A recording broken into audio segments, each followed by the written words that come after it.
Hello and welcome to All About Billings. We are a show dedicated to discovering the people who make Billings a great place to work and live. We will interview local business people, entrepreneurs, artists, entertainers, and community leaders and learn from their successes, their failures, and all about their connection to Billings. I'm your host, Nancy Brook with Billings Best Real Estate. And our guest today is Sean McDaniel. Now, first of all, Sean is a fitness fanatic turned author. As a personal trainer, he's been in the business for more than 3 decades. Yes. And he trains out of Plaza Fitness. And as an author, he has 2 published books, and he's working on his 3rd. We are. Criminal Zoo and Lamb's Blood, Unholy Sacrifice. Yes. Well, Sean, welcome to the show. Well, thank you for having me. I'm honored to be here. Well, it's wonderful to have you here. Now, first of all, let's get started from the beginning. You grew up in... Well, it was a rainy day in 1966. Now, you said it was a tale of 2 cities. So, yeah, I grew up in Billings in the summers, in New Mexico in the winters. My folks were divorced early on. I was 7 years old, and my mom moved up here. So in May, we would come up to Billings. We'd be in Billings from May till August, and then from August back till May in Hobbs, New Mexico. Okay. You could walk out my front door and walk to Texas. It was that close to the state line. Okay. So then I moved up here my junior year, graduate of Billings West High, junior, senior year.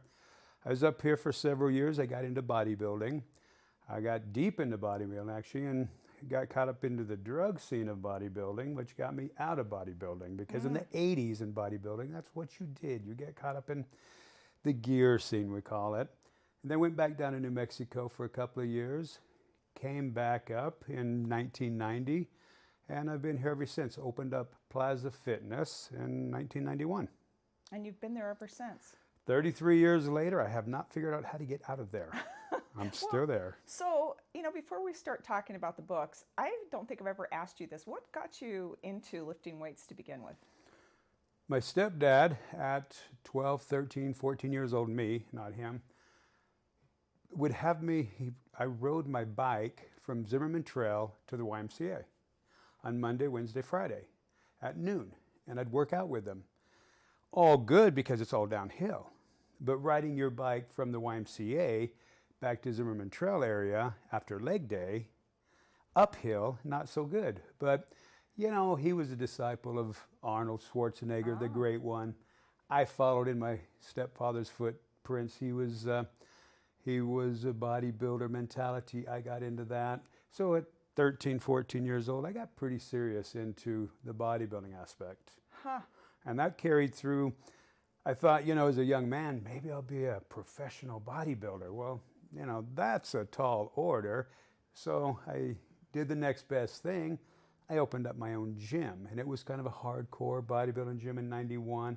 It's still a pretty serious gym, as you very well know. But for 33 years, I just pursued my passions. Instead of making money as a bodybuilder, I forewent a income to open my own gym, which was a tall order too to make money. Right. But then I got into personal training, and I've been doing personal training ever since. So I'm kind of, at this point, I've sold out of ownership, and Pam Hine is the owner proprietor now, and I just kind of operate my business from within the business. Yeah. Well, so you said it was kind of the era back in the 90s, kind of the drug scene. And 80s and 90s, yes. Yeah. And so what made you decide to stop that pursuit? Because it sounded like it was a big deal from the time you were 12 or 13 and you were a young man pursuing bodybuilding. That's what got me into powerlifting. So at 18, 19 years old, all the big boys in the gym were, back then we called it juicing. Now we've changed the name to gearing. We gear. So the big boys, the guys that I wanted to be like, they all had their means of getting big, and it was more than just healthy eating. Mm-hmm. But back then, the anabolic steroid scene was kind of a gray area. if you got pulled over and you got caught with anabolic steroids in your car, the police officer would just take them from you and then he'd probably use them. Today, it's a different scene. Okay. You know, it's a scheduled drug. Oh, okay. It's prison time today. Oh, wow. But so I got involved. I bought my anabolics from a guy who, I called it a shoebox drugstore. You know, hey, do you have testosterone, Winstrol, Danabol, whatever? He'd be like, yeah, step in my office. Well, we'd go in the locker room. He'd open his locker and pull out a shoebox and go, what do you want? And you'd buy right there. Well, a very good friend of mine, I credit him with saving my life. I've lost 6 friends to that culture, the bodybuilding culture, with heart attacks, heart disease, Right. you know, liver problems. So a very good friend of mine, Gary Myers, he was a mentor of mine. He said, you know, you're getting big and you're getting strong. He said, but it's not you. It's what you inject. He goes, why don't you be a man? Why don't you step up and come power lift with me, drug-free powerlifting? He challenged me. And I saw that it wasn't healthy, the lifestyle before. I said, you know, okay, I will. I took him up on the challenge. He mentored me right to the point where I beat him in everything I did. So I took over for him. That's awesome. Well, and with the bodybuilding too, it's all about the looks, where powerlifting is all about performance. So it's a completely different mindset, isn't it? Without a doubt. Bodybuilding, those are the pretty people. You be up on stage and it's all about how you look. As you know, an accomplished powerlifter, you know, record holder yourself, you get on the platform at a power meet, it's pure performance. In bodybuilding, it's subjective. Does the judge like your look, or does he like the person next to you that look better? In powerlifting, hey, who lifts the most weights? You know how that goes. It's pure sport. It is, if you lift more than me, you beat me. If I lift more than you, I beat you. So I like the sports aspect of it way more than bodybuilding. Well, and you competed in sports in high school too, didn't you? You I did football. did. You know what? I played football for West High, an undersized center, yet somehow, you know, I was all state, all conference, and I got to play in the East-West Shrine game. One of the biggest honors of my life. 1984, East-West Shrine game. Played for the East. We won 14-6. Riveting offensive game. But from that point, being undersized, I knew that football wasn't an option in college. Right. So then I got into the bodybuilding, and that led me, you know, in 91, as a 25-year-old young man, I had an opportunity with a partner, Dave Hine, who married Pam Hine. Dave has passed since. We have lost Dave several years back to cancer. But he gave me an opportunity to open up a club with him. I bought him out. He ended up buying me out. Pam took over, so it's kind of been in the family ever since. So in 91, I opened up the gym, and that it was my culture. It was my passion. And then the bodybuilding just took off from there. I competed at the national level until I tore my pec and had 3 elbow surgeries. So there's a little bit of a downside. Well, and I've heard back in the day it was just a real intense place, right? Like just people would come in, the doors would be lifted up for the, you have it in a warehouse. Hot in the summer, cold in the winter, Rugged. ugly carpet on the floor, water leaking from pipes above your head. It was hardcore. A gym like that today, you couldn't do it. In 91, we didn't know any better. Music was blaring. So we played CDs. Metallica, AC/DC. You know, we had all the good 80s and 90s bands of the rock and roll. And it was more of a brotherhood and sisterhood of the iron. Right. Everyone didn't have their headphones on, their earbuds. It was the camaraderie. It wasn't like a social club, but there was more of a closeness back then. Right. So everybody would be maybe doing squats on a certain day, and you'd all come in and work out together. Saturday morning, squats. Yeah. You know, as anyone who came in about 8 o'clock, Saturday morning squats, we were just all out. We were bending bars. You know, I mean, I hit a personal record of a 700-pound squat. There were multiple guys in there hitting 6. There were gals in there 300 plus. You know, we just had, and we were all listening to the same music, the CDs. once in a while we'd have a little conflict. Someone didn't like the CD, someone else wanted to play.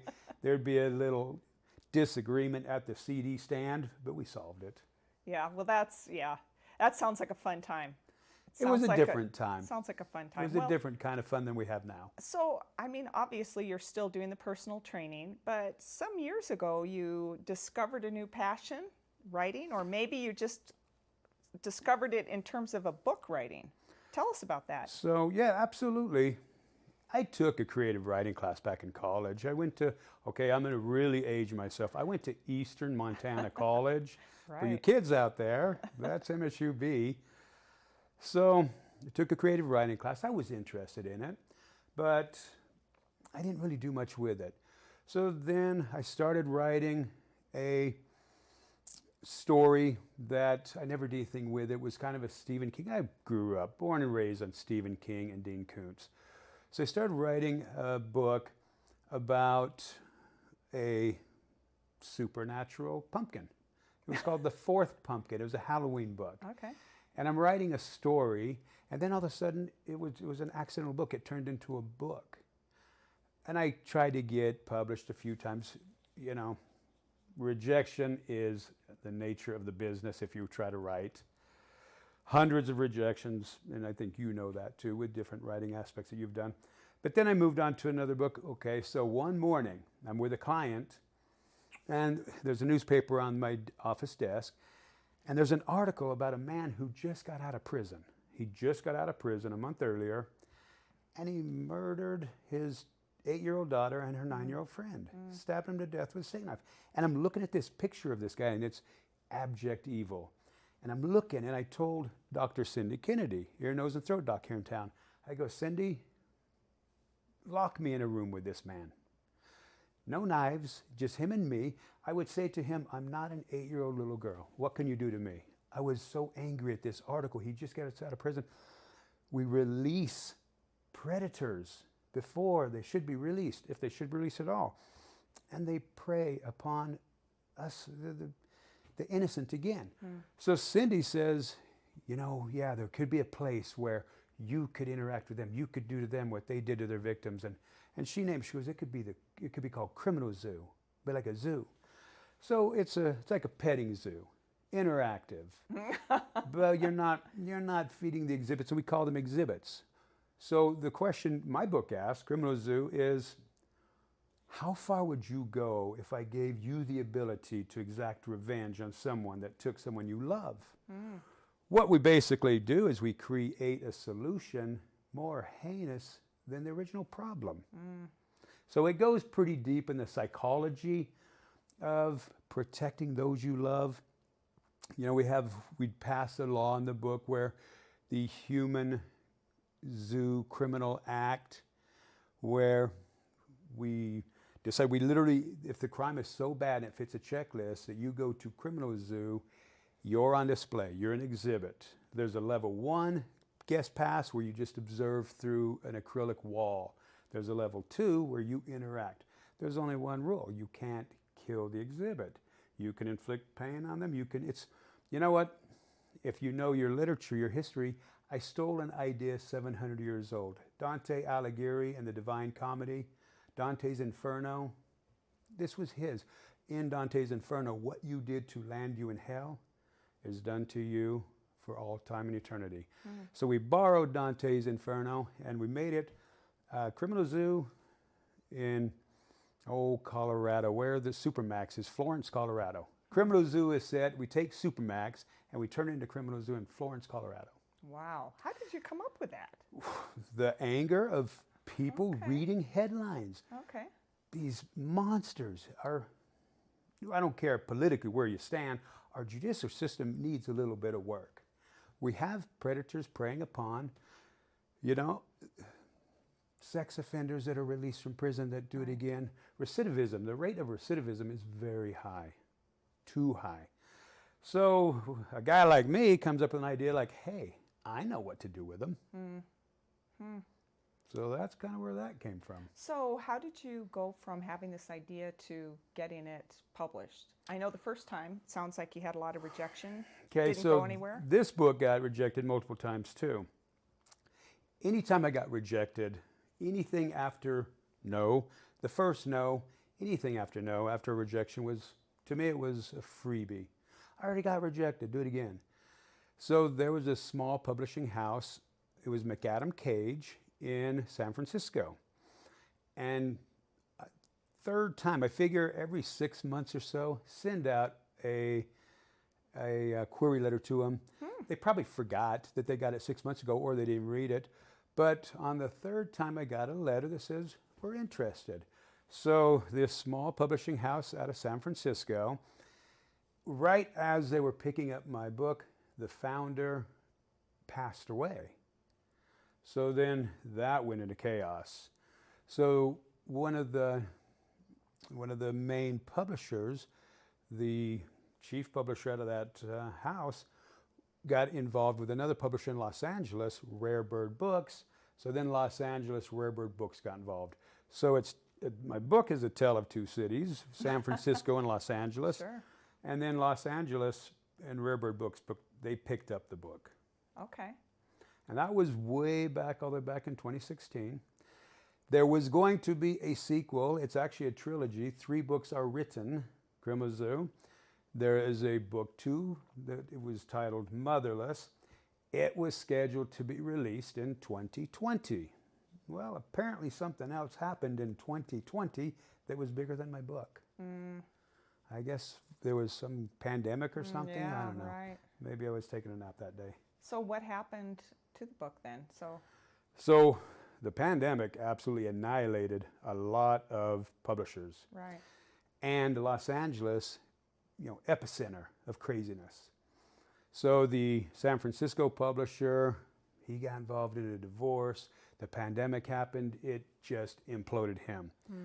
The Rare Bird Books, they're still standing today, but they're still picking up the pieces. So it took the rug out from under anything I was going to do in 2020. Wow. So then, there's always ideas. So, we're all quite familiar with social media, Instagram, Facebook. I'm still friends with the San Francisco publisher on Facebook. So to get into the next book, the Lamb's Blood book, it was an Easter Sunday, maybe 2021. And everybody on Facebook is, he is risen. Beautiful Easter messages, family, love, God, church, whatever your beliefs are, spiritual. And then this publisher posts a picture, a meme, and it's an ancient wooden door with lamb's blood painted across the top. And his meme said, Passover, so God would know which children not to kill. And his name was Pat. I just thought, Pat, why would you do that? Why? Well, Pat's an atheist. Believe what you want to believe. I respect all beliefs. But leave Easter alone. So I thought, that's kind of almost evil, which then inspired, musicians will write songs inspired by a moment in their life. Right. We're going to write books inspired by an experience we have. So it simmers. It took me a couple of years for the Criminal Zoo idea to simmer. After I read that article, I didn't write that book that day.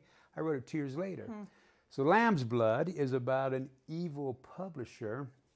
So let's say this, 2,000 years ago, God and Satan had a meeting in heaven, and God says to Satan, you know what? I think I'm going to send my boy down to earth and spread my message. And Satan said, I like it. Let's do that. Let's give it 2,000 years. Then I'll do the same. So God sends his son, a poor carpenter. He speaks to hundreds in the temple, even thousands on the hillside, and he promotes God's word. Well, 2,000 years later, here we are. The devil says, my turn. Only he doesn't send his son as a poor carpenter. He sends his son as a mass market publisher, putting his word out through his publications, his books, to millions on all 7 planets. This publisher puts these books, you become a vessel to the word. The word is in the publisher's books. You read the books, and it's kind of like an exodus. It's almost like if we remember was it Cecil B. DeMille that did the Ten Commandments? Right. Charlton Heston, the epic, the night that the fog flows through the Egyptian village, killing all the firstborn. We're kind of creating a modern day sacrifice of the firstborn because the devil wants the same power. So there you have lamb's blood. Wow. Deep, huh? And Dark. that was just released, right? Like So because, months ago? yes, nowadays, Amazon publishing, and I would tell anybody, look into Amazon publishing. We have to do the marketing. We have to put up the money, the funds to create the movement. But on this one, with the publishers who are now at odds, because Criminal Zoo was for sale on Kindle, on I have paperback. I have a paperback and I have a hardback. So the Los Angeles publisher pulled Criminal Zoo off of Amazon Kindle format. I don't know why. I'm trying to find out. So now you can only get it in paperback and hardback. Well, Lamb's Blood, I published on Amazon. It's not too difficult. You can get the book out. You know, they come up with very quality books. So Lamb's Blood. So I did Amazon publishing for that one. And it is paperback and Kindle. So it's just an idea formulates. I love to write. Now there's a saying. I don't remember what art or what author said this is a gal, but she said, if you can quit writing, do so. And I get the meaning. If you could quit writing, you shouldn't be writing. Well, I can't quit writing. Now, if I can't have publishers get along and help me, I'll do it myself. But now, so we have the next book. We have a book coming out this fall called Yes, No Carousel. Yes, No Carousel is a new age dating game where adventurous people play. It's half AI, it's half in person. You meet in person. And it's a simple yes, no answer. You're two people talking. I have a screen, you have a screen. You're asking questions. I'm hitting yes, no, yes, no, yes, no. And there's a series of 50 questions. And by my yes, no's, you decide by your questions what kind of person I am. Are we going to move forward or are we going to not? Well, what these game players don't know is that they're unsuspecting.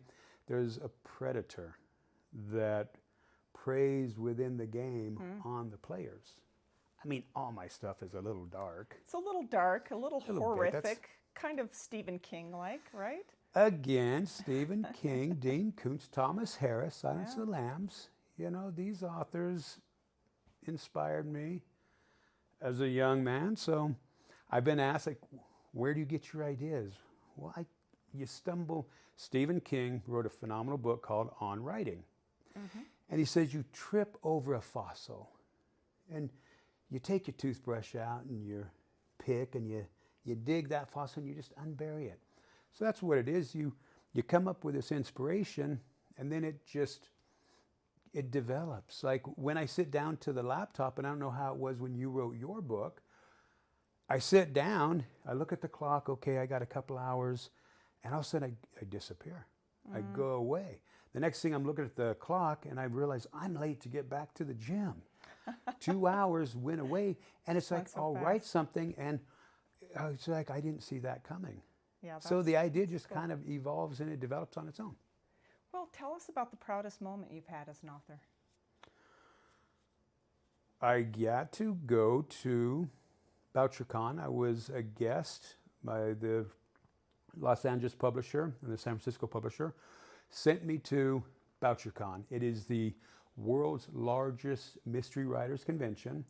And in 2016, it's held in a major city around the world. Every year, October, September. In 2016, it was in New Orleans. I got to sit on an international author panel.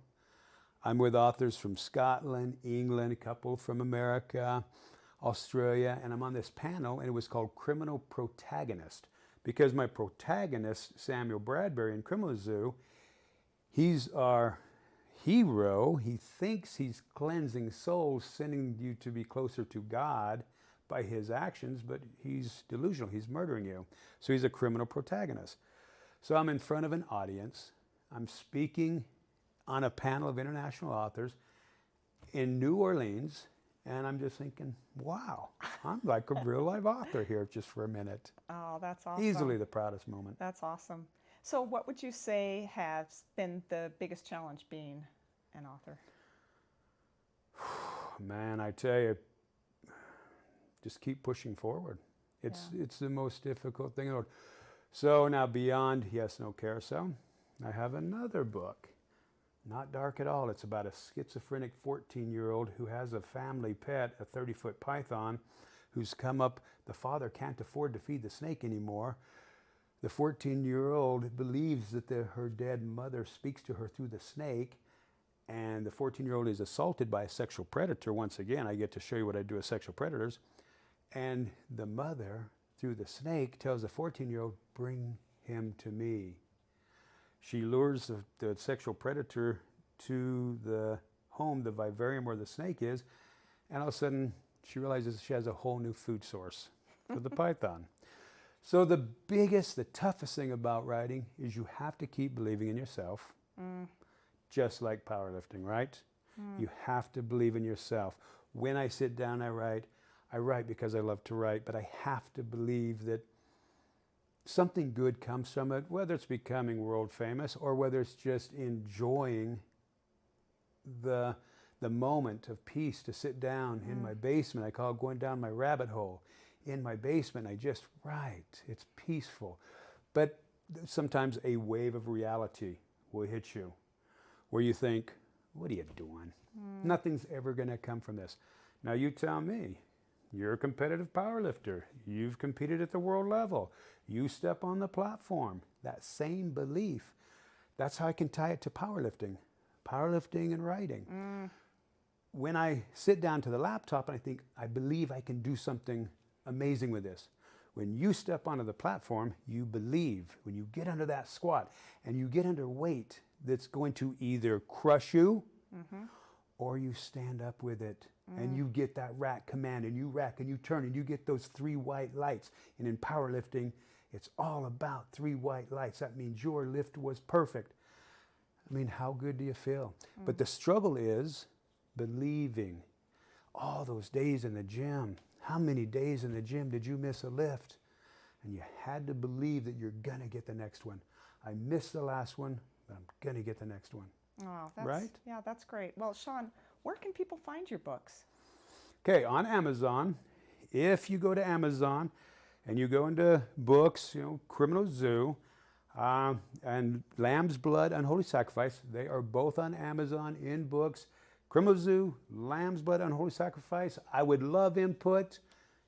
Check them out.